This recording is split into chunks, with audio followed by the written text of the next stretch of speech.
శ్రీశైలం నాగార్జున సాగర్ ప్రాజెక్టులను అప్పగించేందుకు సిద్ధమైన రేవంత్ సర్కార్ డైలమాలో పడింది. కాంగ్రెస్ సర్కార్ నిర్ణయంపై విమర్శలు వెల్లువెత్తడంతో ఇప్పుడు మల్లగుల్లాలు పడుతోంది.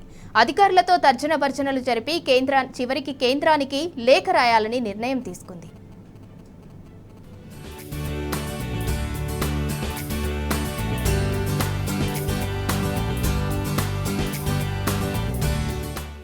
కృష్ణా రివర్ మేనేజ్మెంట్ బోర్డుకు ప్రాజెక్టులను అప్పగించేందుకు సిద్ధమైన రేవంత్ సర్కార్ డైలమాలో పడిపోయింది. ఇప్పుడేం చేయాలి అనే దానిపై తర్జన భర్జనలు పడుతున్నది.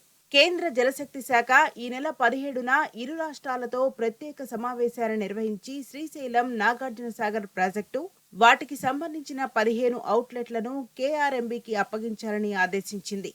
అందుకు రెండు రాష్ట్రాలు అంగీకరించాయని ఇటీవల విడుదల చేసిన మినిట్స్ లో స్పష్టం చేసింది. అయితే ప్రాజెక్టుల అప్పగింతతో తెలంగాణకు తీవ్ర నష్టమని కాంగ్రెస్ సర్కార్ నిర్ణయంపై తెలంగాణ వాదుల నుంచి విమర్శలు వెల్లువెత్తాయి.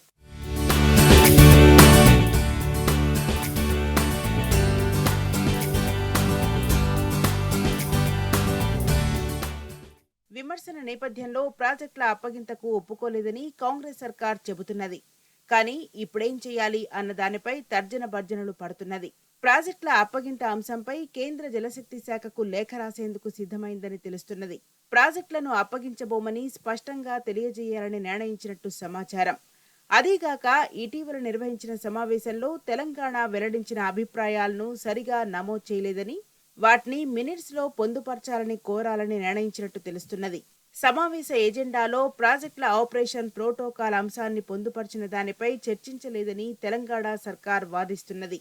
ఆపరేషన్ ప్రోటోకాల్ లేకుండా తెలంగాణ గతంలో లేవనెత్తిన 50:50 నిష్పత్తిలో నీటి వినియోగం, క్యారీ ఓవర్ స్టోరేజ్ తదితర అంశాలపై స్పష్టత ఇవ్వాలని కోరుతూ, అవన్నీ పూర్తయితే కానీ ప్రాజెక్టులను అప్పగించబోమనే అంశాన్ని కేంద్రానికి స్పష్టంగా తెలియజేయాలని నిర్ణయించింది.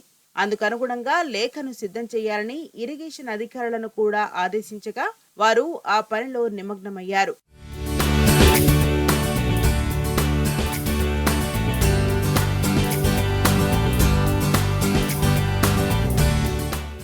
రెండు తెలుగు రాష్ట్రాలు ఒప్పుకోవడంతో కేంద్ర జలశక్తి శాఖ ఆదేశాల మేరకు ప్రాజెక్టుల స్వాధీనానికి కేఆర్ఎంబీ సైతం కసరత్తు ప్రారంభించింది. త్వరలోనే ఆపరేషన్ ప్రోటోకాల్ పై సమావేశాలు నిర్వహించేందుకు సిద్ధమవుతున్నది.